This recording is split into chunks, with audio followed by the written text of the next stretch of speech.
Hello and welcome to our Culture Magazine here on I-24 News. I'm Oded Grober and today we have a very interesting show for you. We'll talk about the newly announced cast of Star Wars Episode 7. Woohoo! The Egyptian Fashion Week takes place in Cairo. And we'll host prolific Israeli musician Omen Evita. Let's begin though with some cultural headlines. Today we celebrate the third annual International Jazz Day.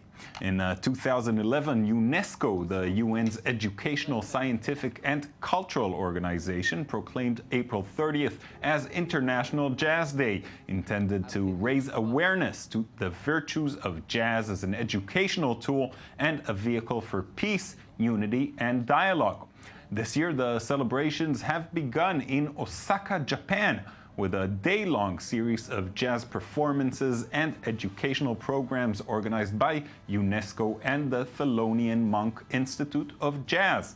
The global concert will include UNESCO's Goodwill Ambassador, Herbie Hancock, as well as such musical guests as Toshiko Akiyoshi, Marcus Miller, and Esperanza Spalding. The concert is being streamed live today and will later be available to view on demand. The book Frankenstein in Baghdad by Egyptian author Ahmed Sadawi was announced Tuesday as the winner of the International Prize for Arabic Fiction. The book, fantasy set in contemporary Baghdad, tells the story of a man who puts together a creature from the body parts of bombing victims in the city. The creature then comes to life and starts taking revenge on those responsible for the deaths of the people whose parts he's made of. Sadawi won over 5 other novels from across the Arab world. The judges said in a statement that the novel was expertly told and presents a significant addition to contemporary Arabic fiction. Sadawi will receive $50,000 and his novel will be translated into English, so there is something to look forward to. Speaking of things to look forward to, the cast of the new Star Wars film was announced, and here to tell us all about it is Yasmin K. Hello, Oded. How are you? Hi, Yasmin. Please tell me it'll be better than the last 3 films. That's the thing, if this announcement had come out 10 or 15 years ago, I'd have been so excited, but now I'm just scared, to be honest. I mean, this is still exciting news. We just saw a photo of all the cast together. Okay, so the cast list was announced yesterday. It's a kind of mix of familiar faces and kind of up-and-coming new actors. So we've got people like Mark Hamill, Carrie Fisher, and Harrison Ford. Obviously going to be Can't have a Star Wars film without them. No. You shouldn't have a Star Wars film without them. You shouldn't have a Star Wars film without them. This is what George Lucas should have learnt and didn't learn.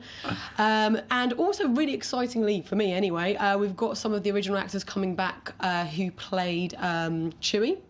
So we've got Peter Mayhew as Chewie, we've got Kenny Baker playing R2-D2, Anthony Daniels is also going to be playing C-3PO. Unfortunately, there's not going to be a Yoda here because, as we know, he died in the last proper Star Wars movie that came out in 1983. Maybe they'll find a way to... Maybe they'll do a flashback. That would be great if Frank Oz was in it. So yes, I mean, we've got, intriguingly, there's an unknown actress called Daisy Riley who's going to be playing a main character. British actress. Yes, British actress. She was in a couple of TV shows in England, but she's still relatively unknown. Now, the problem with this is not the fact they've picked an unknown actress. The problem is they've only picked one actress so far. Right. I think you remember we discussed a while ago on the Culture Show the Bechdel test. Yeah. Which is, having 2 main female characters talking to each other about not a subject. Not about men. Not about men, exactly. Now, all Star Wars movies have failed the Bechdel test. It's looking at the moment this isn't going to be any different. Hopefully it will be. There's a little glimmer of hope as well with the Star Wars movie. The screenwriter is going to be Lawrence Kasdan, who actually co-wrote Empire and Return of the Jedi. That's some good news. Can it be bad with, Luke and Leia and Han and Chewie and all these guys? There's a lot to look forward to. There is a lot to look forward to. It's going to be out next December. Okay. Yes. I'm counting the days. Thank you, Ismi. Thank you. This past weekend, Cairo's fashion-savvy crowd flocked to the Festival City Mall for the second annual Cairo Fashion Festival. The goal? To promote local designers and support the local market. Michal Divon has more. The arrival of brands like Ted Baker in Cairo this week signals Egypt's ability to live through even the most difficult of economic and political struggle. This past weekend, the Cairo Fashion Festival kicked off, taking place at the prestigious Festival City Mall, which opened in 2013 after a 3-year delay. Bringing together emerging and established designers, the festival offers a platform for local creators with the aim of promoting the Egyptian fashion industry and hopefully also branding the city as a fashion capital. The goal was to create a big platform, 20 runway shows in one day, top designers and young designers in one place. This was a dream for us. The event, which has become increasingly uncommon in recent years amid the country's political turmoil, was welcomed widely by local fashion enthusiasts and entrepreneurs. Absolutely. I feel like there's a tremendous amount of talent in Egypt. I feel like artistically we can be able to create the most incredible things, cultural boundaries and personal boundaries that we're restricting ourselves with to really allow ourselves to take our artwork a step further. Young local designers rarely find a platform to showcase their designs in Egypt, which has an industry based almost entirely on imported goods and international brands. The catwalk featured clothes made by young designers, which later went on sale, providing an opportunity for buyers and designers to interact. Omar Madkour, who founded the fashion festival last year, aims to make the festival a quarterly event. Watch out, Paris and New York, Cairo is right behind you. Nice. The Moscow State Historical Museum's new exhibition, The Myth of the Beloved Leader, focuses on the godlike status of communist leaders Vladimir Lenin and Joseph Stalin. I-24 News reporter Danny Swibel has the story. The cult of personality surrounding Russian leaders Vladimir Lenin and Joseph Stalin is the subject of an exhibition at Moscow's State Historical Museum. The Myth of the Beloved Leader examines the formation of personality cults around Lenin and Stalin in the Soviet Union in the early decades of the 20th century, which bestowed the pair with a godlike status. In this exhibition, there are objects owned by Lenin, his personal things. We have many posters that show you the history of the creation of the mythical status of Lenin and Stalin. The goal of the exhibit was to bring to life an enormous amount of objects that stayed hidden for decades. Most people will not have ever seen many of the objects before. Stalin worked hard on his image and iconography. It was he who rewrote the history of the Communist Party. It was he who wrote his own biography. And that's why we can say that it was Stalin himself who created his cult, even in the arts. There was great amount of mythology surrounding Lenin and Stalin, but by showing their real-life possessions, the organizers of the exhibition hope that people will break through these representations and remember the millions of victims of their purges.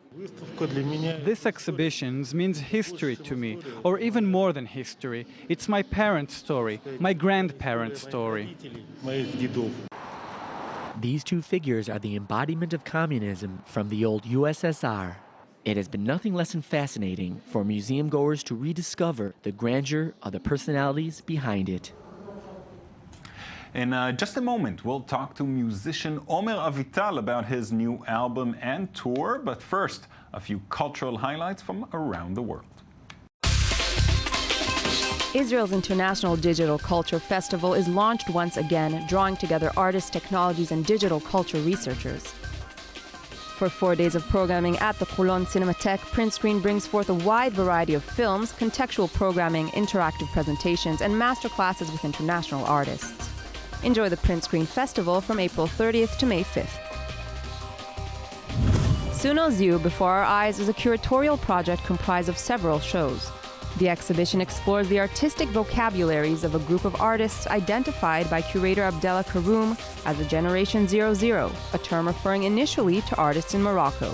After the first 2 parts were exhibited at La Kunsthalle in France, the third part arrived to the Contemporary Museum of Barcelona, offering a new angle to the traveling show. The exhibit runs until May 18th. The New Gallery in New York has opened the exhibition of degenerate art, the attack on modern art in Nazi Germany, 1937. The term degenerate, which was adopted by the National Socialist regime, was a campaign against modern art, which banned and seized works considered unworthy by the Nazis from museums and collections. This exhibition is devoted entirely to the infamous display of modern art by the Nazis and is a first of its kind reaching the United States. You can experience the exhibition that sheds light on a very dark period of German history until June 20th. Now, bass player and composer Omen Evita is one of Israel's most successful musical exports. He recently released the album New Song, which blends jazz and ethnic sounds. Very happy to have Omen Evita in the studio. Thank you for coming in, Omen. Thank you for having me. So tell me a little bit about this new album. This new album is pretty much just out. We just came back from Paris. The label is based in Paris. It's my compositions, that's what I usually do, and it's my music, my style, which is influenced by my over 20 years experience in the jazz world in New York City, as well as my upbringing as a Moroccan and Yemenite Jewish, coming from that Jewish tradition and growing up in Israel. So are those the sounds that you heard at home? Yeah, some of the sounds I've heard obviously at home growing up. Some I got more into as I grew up and went back to studying the oud and theory and history of Middle Eastern and North African music in general, and as it appears in Israel with the Jewish community and the Middle East in general. And you came back to Israel to study this, I did come back, I did come back to actually finish my degree, and actually it was composition, classical European composition, but at the same time I took lessons with the great Taisir Elias on the oud and the theory of the makamat, which is the system of the Arabic. So you and Israeli zemer ivri, what we call. So. And you found that Israel would be a better place to pick that up, to pick the Middle Eastern sound? It's where I'm from. So after being in New York for about, it was 10 years, I realized that I have more to gain from being home, and I actually wanted to come back here, which and I did, but then I went back to my other home. So now I basically have two homes. I guess. That's not a bad thing. At this point, I guess it's possible. Yeah. Now, you're not the only Israeli jazz musician in New York. There's a very interesting scene of Israeli jazz happening in New York. Yeah. Why do you think that is? I mean, obviously, we always are asked this question. I don't have an answer. I mean, I shouldn't have the answer. But I would say that when we moved, my generation, it wasn't like that. So, so I'm assuming... So you can take credit. I guess we can take credit. I'm giving the credit. It's fine. But more than the credit, it's an interesting story of how once something works or some people succeed in making something, it has a great impression on younger generations. And the educational system here, as far as jazz, is very developed. And I think jazz is just an amazing art form. And I think it's very good for people from here, from anywhere. You can put your own culture in there. You can, in itself, jazz is very open art form. Right.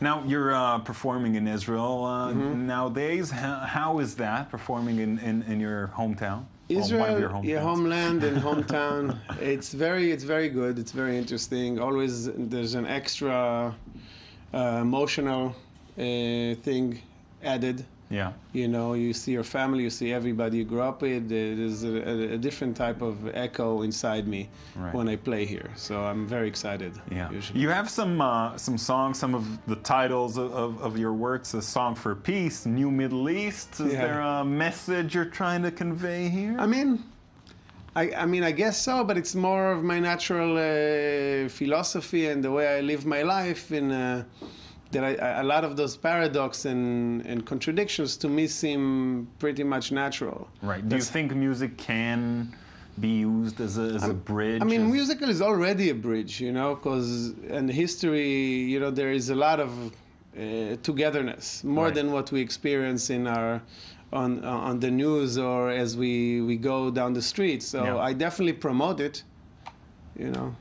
As do we, no doubt. So you'll be performing at the Zappa Club in Herzliya on Friday at noon, and the Tel Aviv Zappa Saturday night, right? Yes. All right, so there's a lot to look forward to. Thank you so much, Omen. Thank you.